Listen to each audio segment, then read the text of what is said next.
Hello friends, welcome back to my channel technical show time. Friends, अक्सर बहुत सारे लोगों के क्वेश्चन आते हैं कि उन्हें स्मार्ट टीवी परचेज करना चाहिए या फिर उन्हें एंड्रॉयड टीवी परचेज करना चाहिए। दोनों में क्या फ़र्क होता है, दोनों में से कौन सा बेटर होता है। बहुत सारे लोगों के क्वेश्चन ऐसे भी आते हैं, उनका कहना है कि उनके एरिया में ब्रॉडबैंड कनेक्शन की फैसिलिटी नहीं है, हाई स्पीड इंटरनेट वहाँ पर नहीं मिल पाता है, सिर्फ मोबाइल नेटवर्क ही आता है। तो क्या मोबाइल के हॉटस्पॉट का यूज़ करके स्मार्ट टीवी और एंड्रॉयड टीवी को यूज़ किया जा सकता है या फिर उन्हें नॉर्मल स्टैंडर्ड टीवी ही परचेज करना चाहिए। और बहुत सारे लोगों के क्वेश्चन आते हैं कि उन्हें फुल एचडी टीवी लेना चाहिए या फिर उन्हें 4K टीवी लेना चाहिए। उनका मानना है कि 4K में बहुत ज़्यादा कंटेंट अवेलेबल है नहीं, जितने भी लाइव चैनल हैं वो एचडी में आते हैं या फिर वो एचडी में आते हैं। तो ऐसे में 4K टीवी लेने से क्या फ़ायदा। तो इस तरीके के बहुत सारे क्वेश्चन आते रहते हैं। तो आज के इस वीडियो में हम इसी टॉपिक के बारे में बात करेंगे कि एक स्टैंडर्ड टीवी लेना चाहिए या फिर एक स्मार्ट टीवी लेना चाहिए या एंड्रॉयड टीवी लेना चाहिए, इनमें क्या फ़र्क होता है, इनके क्या प्रोज होते हैं, क्या कॉन्स होते हैं, और यहाँ पर एक फुल एचडी टीवी लेना चाहिए या फिर 4K टीवी लेना चाहिए। तो चलिए फ्रेंड, शुरू करते हैं। तो फ्रेंड्स, आप लोग जानते ही हैं कि standard TV normal standard TV ही होते हैं, जिसमें सेट टॉप बॉक्स लगाकर जो लाइव चैनल आते हैं उन्हें एंजॉय किया जा सकता है। और सभी जो स्टैंडर्ड एलईडी टीवी हैं उसमें यूएसबी पोर्ट मिल जाता है, यूएसबी मीडिया प्लेयर मिल जाता है। तो पेन ड्राइव में आप मूवीज़ वगैरह डाउनलोड करके उन्हें भी स्टैंडर्ड एलईडी टीवी में देखा जा सकता है। तो जिन लोगों के एरिया में हाई स्पीड इंटरनेट कनेक्शन की फैसिलिटी नहीं है, ब्रॉडबैंड कनेक्शन की फैसिलिटी नहीं है, तो ऐसे लोगों को स्टैंडर्ड टीवी ही परचेज करना चाहिए। स्मार्ट टीवी और एंड्रॉयड टीवी परचेज नहीं करना चाहिए। स्मार्ट टीवी और एंड्रॉयड टीवी को प्रॉपर्ली यूज़ करने के लिए, अच्छी तरीके से यूज़ करने के लिए हाई स्पीड इंटरनेट कनेक्शन की ज़रूरत पड़ती है। कम से कम आपके पास में 20 Mbps का कनेक्शन होना चाहिए, तभी इन टीवीज़ को अच्छी तरीके से यूज़ किया जा सकता है। अदरवाइज़ इसमें पैसे ही वेस्ट होते हैं। हालांकि मोबाइल के हॉटस्पॉट का यूज़ करके आप यूट्यूब की जो ऐप है वो चला सकते हैं, क्योंकि उसमें आपको एक सेटिंग मिल जाती है लो रेजोल्यूशन में वीडियो देखने की। तो वो आसानी से 1 Mbps 2 Mbps की जो स्पीड आती है उस पर वो प्ले हो जाती हैं। तो यूट्यूब की ऐप को आप वहाँ पर यूज़ कर सकते हैं। बाकी नेटफ्लिक्स, प्राइम वीडियो वगैरह की जो ऐप हैं उन्हें definitely high speed internet connection की ज़रूरत पड़ती है। तो ऐसे लोगों को जिनके एरिया में हाई स्पीड इंटरनेट नहीं मिलता है, तो उन्हें डेफिनेटली स्मार्ट टीवी या एंड्रॉयड टीवी लेने में कोई भी फ़ायदा नहीं है। उन्हें एक नॉर्मल अच्छा सा स्टैंडर्ड टीवी ही परचेज करना चाहिए, उसमें काफ़ी सारे पैसे भी आपके सेव हो जाएंगे। अब बात कर लेते हैं स्मार्ट टीवी और एंड्रॉयड टीवी के बारे में कि स्मार्ट टीवी और एंड्रॉयड टीवी में क्या डिफरेंस है, दोनों में से कौन सा बेटर होता है, कौन सा लेना चाहिए, कौन सा नहीं लेना चाहिए, क्या इनके प्रोज हैं, क्या इनके कौन से हैं। तो स्मार्ट टीवी में जो मोस्ट सेलिंग ब्रांड हैं वो हैं LG और सैमसंग। सैमसंग के स्मार्ट टीवी में टाइजन स्मार्ट ऑपरेटिंग सिस्टम मिल जाता है, वहीं LG के स्मार्ट टीवी में web OS smart operating system मिल जाता है। इसके अलावा पैनासोनिक, सेंसुई, फिलिप्स, तोशिबा के टीवी में भी स्मार्ट ऑपरेटिंग सिस्टम मिल जाते हैं। जैसे कि फिलिप्स के टीवी में साफी ऑपरेटिंग सिस्टम एक मिलता है, तोशिबा में विडा स्मार्ट ऑपरेटिंग सिस्टम मिलता है, सेंसुई में लाइनक्स ऑपरेटिंग सिस्टम मिलता है। हालांकि जितने भी ऑपरेटिंग सिस्टम है, चाहे वो सैमसंग का हो, LG का हो और चाहे वो विडा सॉफ्टवेयर हो, ये सभी open source Linux OS based smart operating system ही होते हैं। हालांकि स्मार्ट टीवी और एंड्रॉयड टीवी दोनों स्मार्ट टीवी ही होते हैं, दोनों में ही आपको स्मार्ट फीचर्स मिलते हैं। लेकिन स्मार्ट टीवी जैसे कि LG और सैमसंग के टीवीज़ की अगर बात करें तो इनमें एक फ़ायदा ये रहता है कि ये ब्रांड जब भी चाहें अपनी मर्जी से उसमें कोई भी फीचर ऐड लेस कर सकते हैं। इन्हें लगता है कि कोई भी ऐसा फीचर इन्हें अगर मिलता है कि इन्हें अपने टीवी में देना चाहिए, कस्टमर उसे पसंद करेंगे, तो ये जब भी चाहें उसे अपने टीवी में ऐड लेस कर सकते हैं। जैसे कि सैमसंग के टीवी में लाइव कास्ट का ऑप्शन मिलता है, बिक्सबी आर्टिफिशियल इंटेलिजेंस मिलता है, वर्चुअल म्यूजिक सिस्टम का सपोर्ट मिलता है, ऑफिस 365 का सपोर्ट मिलता है, रिमोट पीसी का ऑप्शन मिल जाता है। वर्ल्ड में किसी भी पीसी को, किसी भी लैपटॉप को आप सैमसंग के स्मार्ट टीवी में एक्सेस कर सकते हैं। और वहीं LG के टीवी में ThinQ artificial intelligence, 360 video player, customisable user interface, multitasking, आप इंटरनेट ब्राउजिंग के साथ साथ आप वहां पर लाइव चैनल भी देख सकते हैं। टाइम मशीन का सपोर्ट मिलता है। LG के टीवी में लाइव चैनल को आप प्ले कर सकते हैं, पॉज कर सकते हैं, रिकॉर्ड कर सकते हैं, और इस तरीके के बहुत सारे फीचर आपको इन स्मार्ट टीवी में मिल जाते हैं। एंड्रॉयड टीवी में ऐसा नहीं हो पाता है, थोड़ा मुश्किल होता है, क्योंकि एंड्रॉयड टीवी में जो एंड्रॉयड सॉफ्टवेयर दिया होता है तो उसी के अकॉर्डिंग जो उसमें फीचर एंड्रॉयड वर्जन में जो फीचर मिलते हैं वही सारे फीचर आपको एंड्रॉयड टीवी में मिलते हैं। LG, सैमसंग और दूसरे ब्रांड के स्मार्ट टीवी में एक फ़ायदा ये रहता है कि आप इसमें एंड्रॉयड सॉफ्टवेयर भी यूज़ कर सकते हैं। आप किसी भी ब्रांड का कोई भी एंड्रॉयड टीवी बॉक्स परचेज़ कर सकते हैं और उसे अपने इन टीवी में लगा सकते हैं और एंड्रॉयड को वहाँ पर यूज़ कर सकते हैं, अपने टीवी को एंड्रॉयड बना सकते हैं। लेकिन अगर आपके पास में एंड्रॉयड टीवी है तो उसमें आपको ये फ़ायदा नहीं मिल पाता है। आप उसमें सिर्फ एंड्रॉयड ही यूज़ कर पाएंगे। आप चाहें कि LG का वेब OS या फिर टाइजन OS उसमें यूज़ करें, तब वहाँ पर वो पॉसिबल नहीं हो पाता है। तो एक एंड्रॉयड टीवी के अलावा जो स्मार्ट टीवी हैं उनमें लेने में एक ये बेनिफिट हमें रहता है कि हम उसे ब्रांड के स्मार्ट सॉफ्टवेयर के साथ में भी यूज़ कर सकते हैं और उसमें हम एंड्रॉयड भी यूज़ कर सकते हैं। स्मार्ट टीवी और एंड्रॉयड टीवी में एक चीज़ और देखी जाती है कि जो स्मार्ट टीवी हैं उनमें कभी आपको हैंग का इशू नहीं मिलेगा, ऐप क्रैश का इशू नहीं मिलेगा, कभी भी इनमें हैंग की प्रॉब्लम नहीं आती है। टीवी जल्दी ऑन हो जाता है, टीवी का प्लग ऑन करते ही और बहुत ही जल्दी 5-6 सेकंड में ही वहाँ पर आपको जो होम स्क्रीन होती है वो वहाँ पर अवेलेबल हो जाती है।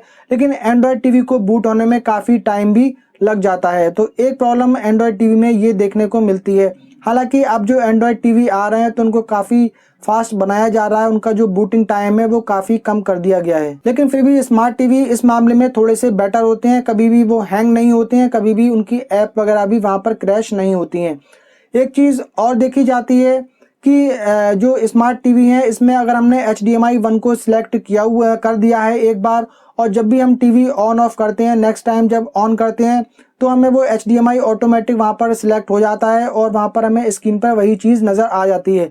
लेकिन एंड्रॉयड टीवी में ऐसा नहीं हो पाता है। एंड्रॉयड टीवी में मोस्टली होम स्क्रीन ही आती है। जब भी आप टीवी को ऑन करेंगे वहाँ पर जो एंड्रॉयड की होम स्क्रीन, जो टीवी की होम स्क्रीन दी गई होगी वहीं वहाँ पर आ जाएगी। उसके बाद में अगर आपको HDMI 1 या HDMI 2 जो भी यूज़ करना है उसको आपको इनपुट में जाकर उसको सिलेक्ट करना पड़ता है। तो एंड्रॉयड टीवी में एक ये कमी मिलती है कि हर बार आपको सेटिंग में जाना पड़ता है लाइव टीवी वगैरह सेटअप बॉक्स से जो भी प्रोग्राम है वो देखने के लिए।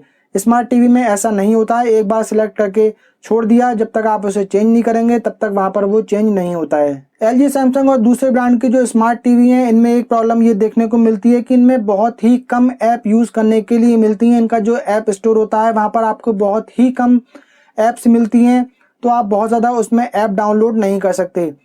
एंड्रॉयड टीवी में आपको गूगल प्ले स्टोर मिल जाता है, वहाँ पर आप बहुत सारी ऐप डाउनलोड कर सकते हैं। लेकिन इसमें एक प्रॉब्लम ये भी रहती है कि यहाँ पर आप बहुत सारी जो अननेसेसरी ऐप हैं वो भी एंड्रॉयड टीवी में बहुत से लोग हैं वो अननेसेसरी ऐप को बस इंस्टॉल करके रख लेते हैं, कभी उनको यूज़ नहीं करना होता है। उससे जो एंड्रॉयड सिस्टम है, एंड्रॉयड जो टीवी है वो काफ़ी स्लो भी हो जाता है, काफ़ी सारे उसके हैंग के इशू फिर उसमें देखे जाते हैं। LG और सैमसंग और दूसरे ब्रांड के टीवी में ये चीज़ हमें देखने को नहीं मिलती है क्योंकि बहुत ही कम ऐप हैं, वहाँ पर सिर्फ ज़रूरी ही ऐप आप डाउनलोड करते हैं। दूसरा जो इन ब्रांड के स्मार्ट टीवी हैं LG, सैमसंग वगैरह के, तो इसमें आपको बहुत ज़्यादा गेम्स नहीं मिलते हैं, बहुत ही लाइट और बहुत ही छोटे छोटे से गेम यहाँ पर आपको मिलते हैं। वही एंड्रॉयड टीवी में आपको काफ़ी सारे गेम भी देखने को मिल जाते हैं। तो यहाँ पर कुछ फ़ायदे भी हैं और कुछ नुकसान भी हैं। हालांकि जितनी भी ज़रूरी ऐप हैं जैसे कि YouTube, Netflix, prime video, Hotstar, वो आपको एंड्रॉयड टीवी में भी मिल जाती हैं और वो आपको नॉर्मल स्मार्ट टीवी में भी मिल जाती हैं। तो फ्रेंड्स, स्मार्ट टीवी और एंड्रॉयड टीवी के ये कुछ प्रोज एंड कॉन्स निकल कर आते हैं। अब यहाँ पर बात करें कि दोनों में से कौन सा बेस्ट होता है, कौन सा लेना चाहिए, कौन सा नहीं लेना चाहिए। तो फ्रेंड्स, यहाँ पर आई थिंक दोनों ही अपनी अपनी जगह बेस्ट हैं, अपनी अपनी जगह दोनों ही ठीक हैं। यहाँ पर मेरा सजेशन ये रहेगा कि अगर आपका बजट अच्छा है तो डेफिनेटली आपको स्मार्ट टीवी लेना चाहिए। जो LG, सैमसंग वगैरह के स्मार्ट टीवी आते हैं इसमें आपको ये फ़ायदा होगा कि आप इसे एंड्रॉयड भी बना के यूज़ कर सकते हैं, एंड्रॉयड टीवी बॉक्स लगाकर, और आप इसे नॉर्मल ब्रांड के सॉफ्टवेयर के साथ में भी यूज़ कर सकते हैं। तो एक फ़ायदा आपको यहाँ पर ये मिल जाता है। और दूसरा, अगर एंड्रॉयड टीवी बॉक्स है वो पुराना हो गया है, उसका सॉफ्टवेयर पुराना हो गया है, कोई उसमें प्रॉब्लम आ रही है तो आप उसे रिप्लेस कर सकते हैं। उसको आप नया 3-4 हज़ार रुपये में बॉक्स मिल जाता है, उसे परचेज़ करके, और वो आपकी प्रॉब्लम वहाँ पर दूर हो जाएगी। लेकिन अगर आपके पास में सिर्फ एंड्रॉयड टीवी ही है और उसमें अगर कुछ प्रॉब्लम आ जाती है तब वहाँ पर थोड़ी सी दिक्कत आपको हो सकती है। LG, सैमसंग और दूसरे ब्रांड के जो स्मार्ट टीवी हैं ये थोड़े कॉस्टली भी आते हैं। हालांकि एंड्रॉयड में आपको काफ़ी सारे ऑप्शन मिल जाते हैं, काफ़ी सारे बजट के ऑप्शन मिल जाते हैं। तो अगर आपका बजट कम है तो डेफिनेटली आपको एंड्रॉयड टीवी ही परचेज़ कर लेना चाहिए। एंड्रॉयड टीवी में, कम बजट के एंड्रॉयड टीवी परचेज़ करने में एक फ़ायदा ये भी है कि जस्ट जो अच्छे ब्रांड के टीवी हैं उनसे जस्ट हाफ इनका प्राइस रहता है।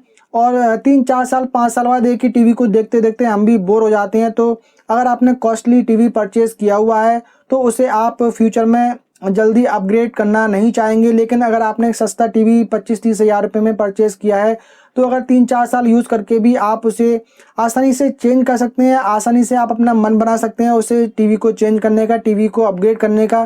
क्योंकि नई नई टेक्नोलॉजी, हर साल नई नई टेक्नोलॉजी आ रही हैं। अब आपने एक टीवी ले लिया और अब 5-6-7 साल के लिए वो आपने लिया है काफ़ी महंगा टीवी, और इतने दिनों में काफ़ी सारे ऐसे नए नए फीचर टीवी में आ जाते हैं जो आपको लगता है कि आपके टीवी में भी होना चाहिए।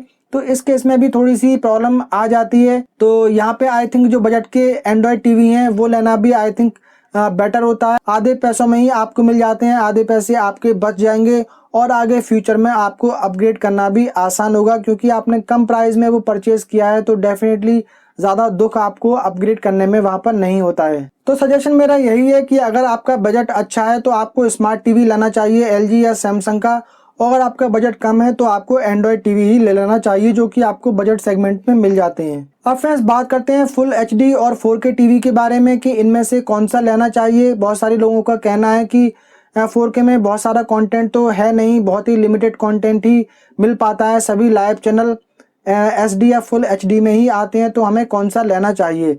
तो देखिए यहाँ पर एक बहुत ही सिंपल सी चीज़ है कि जो पैनल होता है वो छोटे छोटे डॉट से बना हुआ होता है, यानी कि छोटे छोटे पिक्सल से बना हुआ होता है। फुल एचडी टीवी के जो पिक्सल होते हैं उनका साइज़ थोड़ा बड़ा होता है, 4K टीवी के जो पिक्सल होते हैं उनका साइज़ बहुत ही छोटा होता है। तो पिक्सल का साइज़ जितना ही छोटा होगा उतनी ही क्लियरिटी आपको स्क्रीन पर दिखती है। 4K टीवी जो नॉर्मल एचडी और एचडी कंटेंट होता है उसको वो कन्वर्ट करके आपको 4K में दिखाते हैं फुल स्क्रीन पे, लेकिन उसका जो पिक्सल साइज़ छोटा होने की वजह से आपको वहाँ पर क्लियरिटी ज़्यादा नज़र आती है। एक 4K टीवी को आप 4 फीट की दूरी से देखिए और एक फुल एचडी को 4 फीट की दूरी से देखिए। फुल एचडी में आपको क्लियरली वहाँ पर पिक्सल नज़र आ जाएंगे, लेकिन आपको 4K टीवी में पिक्सल नज़र नहीं आते हैं। डेफिनेटली 4K में ज़्यादा कंटेंट तो अवेलेबल है नहीं, लेकिन आप उसमें एचडी और फुल एचडी कंटेंट भी अगर देखते हैं तो वहाँ पर आपको पिक्सल नज़र ना आने की वजह से क्लियरिटी ज़्यादा मिलती है। और धीरे धीरे 4K कंटेंट की डिमांड भी बढ़ रही है और सप्लाई भी उनकी धीरे धीरे बढ़ रही है। आगे आने वाले 3-4 साल में आई थिंक जो चैनल भी हैं वो भी 4K में आना आई थिंक शुरू हो जाएंगे। तो डेफिनेटली इस टाइम अगर कोई टीवी परचेज करना चाहते हैं और आपका बजट अगर 4K टीवी के लायक है तो आपको 4K टीवी ही फिर परचेज करना चाहिए। तो आप अपने दिमाग से ये चीज़ निकाल दें कि हम 4K टीवी क्यों लें, जबकि 4K कंटेंट तो अवेलेबल है ही नहीं। जो भी एचडी और जो एचडी और जो फुल एचडी की जो वीडियोज़ हैं आप उनको 4K टीवी में देखते हैं तो आपको डेफिनेटली वहाँ पर क्लियरिटी ज़्यादा मिलती है पिक्सल साइज़ कम होने की वजह से। उम्मीद करता हूँ फ्रेंड्स ये वीडियो आप लोगों को पसंद आया होगा। पसंद आया हो तो वीडियो को लाइक कर दीजिए, शेयर कर दीजिए। अगर आपने पहली बार हमारे चैनल पर विजिट किया है तो चैनल को सब्सक्राइब कर लीजिए, साथ में बेल आइकन को भी प्रेस कर दीजिए। मिलते हैं फ्रेंड किसी अगले वीडियो में, तब तक के लिए बाय बाय।